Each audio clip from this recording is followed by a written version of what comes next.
बिस्मिल्लाहिर्रहमानिर्रहीम। अस्सलाम वालेकुम नाज़रीन, मैं जी साकी हूँ। आज 5 जनवरी 2026 का दिन इस्लाम मुतासिर के हवाले से भी आपको अपडेट कर देता हूँ और बाकी दरियाओं का डेटा और मौसम के हवाले से भी आपको अपडेट कर देता हूँ। गुजारिश आपसे यही कि मेरे इस यूट्यूब चैनल चश्म साकी पर जो नए दोस्त सबाब हैं इसको सब्सक्राइब कर दें, बहुत शुक्रिया। सबसे पहले मौसम की बात कर लेते हैं। तो आज भी कुछ इलाकों में बादल बादल छाए हुए हैं और कुछ में धुंध है, लेकिन पाकिस्तान मेट्रोलॉजिकल डिपार्टमेंट ने इस बारिशी सिलसिले के हवाले से या बादल के हवाले से कोई अपडेट नहीं किया। आप भी जाकर उनकी वेबसाइट पर पीएमडी की वेबसाइट पर जाकर गूगल पर जाएं और देख सकते हैं कि वहाँ पर उन्होंने सिर्फ बर्फ़बारी या धुंध का उन्होंने कहा हुआ है। तो बहरहाल ये कोई इतनी कहीं बारिश होगी नहीं, सिर्फ बादल बादल ही छाए रहेंगे। और बाकी बारिशों के 2-3 सिलसिले हैं आगे जनवरी में चलकर, वो भी हम आपको बताते रहेंगे। और बाकी शुमाली इलाका जात में बर्फ़बारी होगी और यानी पंजाब भर की उन्होंने बात की, बलाई सिंध की बात की और मैदानी इलाके खैबर पख्तूनख्वा के इनकी बात की उन्होंने कि शदीद धुंध भी हो सकती है या हल्की से दरमियानी इस तरह की, और दिन के वक्त सूरज भी निकल सकता है और बाकी पहाड़ों पर बर्फ़बारी हो सकती है। इस तरह से उन्होंने अपडेट किया है। दरियाओं का डाटा शेयर कर देता हूँ। सतलुज में गंडा सिंघवाल पर 0, सुलेमान की पर 2100, इस्लाम पर 1270, रावी में जसर पर 647, शादरा पर 821, बल्लू की पर 3100 और सिद्धरई बराज से जो डाउन स्ट्रीम है वो 3900 क्यूसेक है।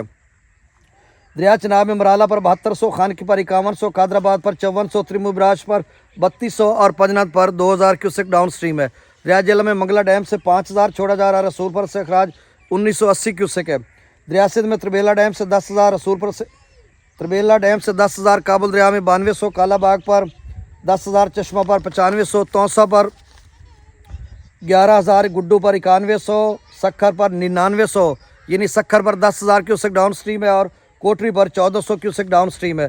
तो अब मैं इस्लाम मुतासिरीन के हवाले से आपको अपडेट कर देता हूँ। देखिए, गवर्नमेंट ऑफ पंजाब की या इस्लाम मुतासिरीन के हवाले से पॉलिसी ये होनी चाहिए थी कि चाहे कोई मुजारे है, रियाया है, वरासत वाला है या मालिक ज़मीन है, जो हकदार है उसको पैसे मिलने चाहिए, ये पॉलिसी होनी चाहिए थी।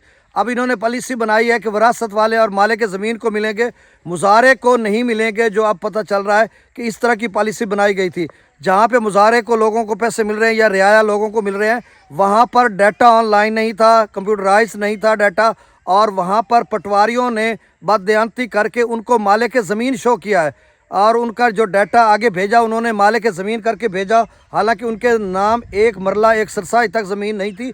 और उस वजह से क्योंकि डाटा ऑनलाइन नहीं था, आगे चेक एंड बैलेंस तो था नहीं, और इनका लिखा हुआ या जो क्लिक करते थे अर्बन यूनिट वाले वो, या फिर अगर हार्ड कॉपी में कोई डाटा भेजते थे उस पर भी मालिक ज़मीन शो कर देते थे, जिसकी वजह से उनके पैसे आते रहे और हम सब यही समझते रहे कि जो मुजारे हैं या रियाया उनको पैसे मिल रहे हैं।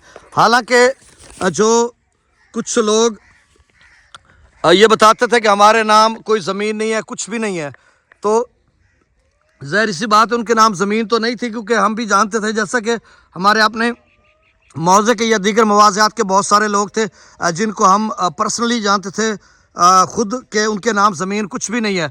तो अब उनका नाम कैसे आया? वो इसलिए आया कि आज सुबह भी एक भाई से मेरी बात हो रही थी, वो चुप कर गया आगे और हंसने लग गया। तो मैंने कहा ये डील थी, कमिटमेंट थी पटवारियों के साथ कि आप हमें पैसे वैसे दें और हम आपको मालिक ज़मीन शो कर देंगे और आपको पैसे मिल जाएंगे। फिर इस तरह से कमिटमेंट थी कि अगर 4 भाई थे, एक बाप के 4 बेटे थे, तो उसमें से 3 का उन्होंने कहा कि हमारे नाम लिख दें और चौथे के पैसे आप ले लें। तो इस तरह से बड़े पैमाने पर करप्शन और बेज़ाब्ती हुई।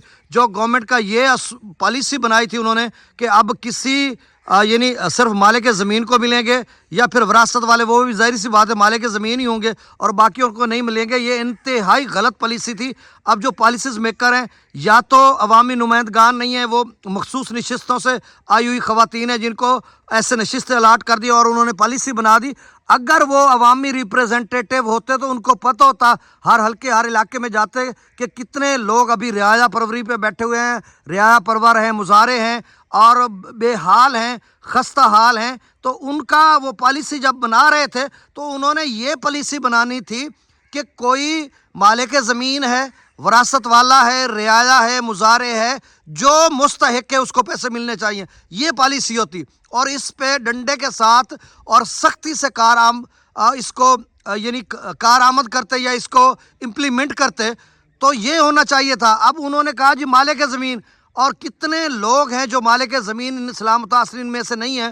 اب دیکھیں نا 6,07,000 کا data P D M Punjab نے کلیکٹ کیا. ان میں سے 2-2.5 لاکھ بڑی مشکل سے 2.5 لاکھ لوگوں کو انہوں نے پیسے دیے ہیں. اور باقی لوگ جو یا تو مظاہرے رہائے ہیں یا پھر ان کا کوئی اور مسئلہ جس کی وجہ سے ان کو نہیں ملا.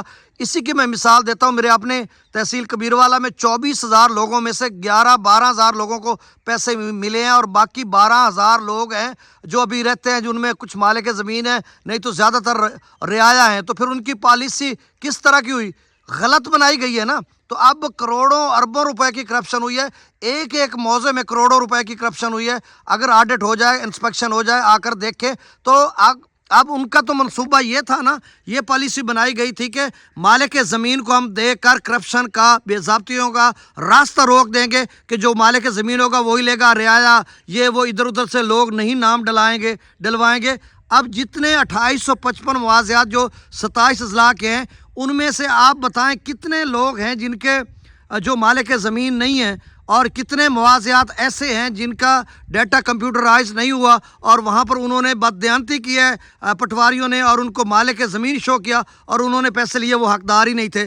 تو آپ نے وہ پالیسی اس طرح کی بنائی ہے جس پالیسی کو امپلیمنٹ کرنا تو آسان تھا کہ آپ مالک زمین ہیں, تو اس کا جو اثرات ہیں وہ امپلیکیشنز, اب اس کے اثرات کیا نکل رہے ہیں کہ سارے لوگ ایسے بیٹھے ہوئے ہیں. میں اپنے موضوع کی بات کرتا ہوں کہ ہمارے موضوع میں 100 افراد ایسے ہیں مستحق ہیں جن کو فی الفور امداد چاہیے, فوری طور پر کھلے آسمان کے نیچے بیٹھے ہوئے ہیں, ان کو چاہیے. اور میرے ہی موضوع کے 100 افراد ہیں جن کا کوئی لینا دینا ہی نہیں تھا, سیلاب سے بوگس انٹری ہوئی ہے, وہ پیسے لے کر ہڑپ کر کے بیٹھے ہوئے ہیں. اور 100 لوگ ہیں جن کو وہی پیسے 100 حقدار کو ملنے تھے. تو آپ کی پالیسی کہاں گئی؟ آپ نے تو سختی سے اس پہ عمل درآمد کروانا تھا, تو آپ نے کیوں نہیں کروایا؟ تو اس کا مطلب یہ ہے کہ آپ کی پالیسی بالکل غلط تھی, غیر فعال تھی, اور جس نے لاکھوں لوگوں کو محروم کر دیا, ہزاروں لوگوں کو اپنی مالی امداد سے محروم کر دیا. آپ دوبارہ ریویو کریں, نظر ثانی کریں اس پالیسی پر, اور اس کو دوبارہ لانچ کریں, اور جو رعایا مظاہرے رہتے ہیں ان کو بھی پیسے دلوائیں. اور باقی لوگوں کو میسیجز تو آ رہے ہیں, 80-70 پہ لوگوں کو آ رہے ہیں. ابھی جو مالک زمین ہے وہ جا رہے ہیں, آج بھی لوگ جائیں گے, پرسوں ترسوں بھی, جمعے والے دن بھی بہت رش لگا ہوا تھا مختلف بینک آف پنجاب کی برانچز میں, آج بھی لوگ جا رہے ہیں. رات گئے بھی لوگوں کو میسیجز آئے ہیں, وہ سارے مالک زمین کو آ رہے ہیں. اگر کوئی مظاہرے بھی ہے تو اس کا مالک زمین لکھا ہوا ہے تو آئے ہیں. کیونکہ میری ابھی صبح ایک بھائی سے بات ہو رہی تھی, میں نے کہا آپ کے نام تو کوئی چیز زمین تھی ہی نہیں, تو آپ سب کے لوگ پیسے کیسے آ گئے؟ تو وہ ہنس پڑا آگے. میں نے کہا آپ نے بھی ڈیل یا کمٹمنٹ کی ہے کسی سے یا پٹواریوں سے, ظاہر سی بات ہے اربن یونٹ والوں سے, انہوں نے, چونکہ آپ کا موضوع کا ڈیٹا تو آن لائن تھا نہیں, تو انہوں نے ڈیل کی آپ سے اور آپ نے یہ کروا دیا. تو بہرحال چلیں, آپ حقدار تھے, آپ کو مل گئے جیسے تیسے. آپ کو پتہ تھا کہ پاکستان میں ایسا ہی چلتا ہے اور چلتا رہے گا, تو آپ نے یہ کام کیا, آپ لے کے بیٹھے ہوئے ہیں. جنہوں نے رول آف لا کو فالو کیا, جنہوں نے پالیسی کو فالو کیا, جنہوں نے پی ڈی ایم پنجاب کی پالیسی کو, جنہوں نے بینک آف پنجاب کی یا گورنمنٹ آف پنجاب کی پالیسی کو فالو کیا, وہ سارے لوگ جو ہے وہ فارغ بیٹھے ہوئے ہیں. تو یہ ہے پاکستان کا سسٹم. بہت شکریہ, اللہ حافظ.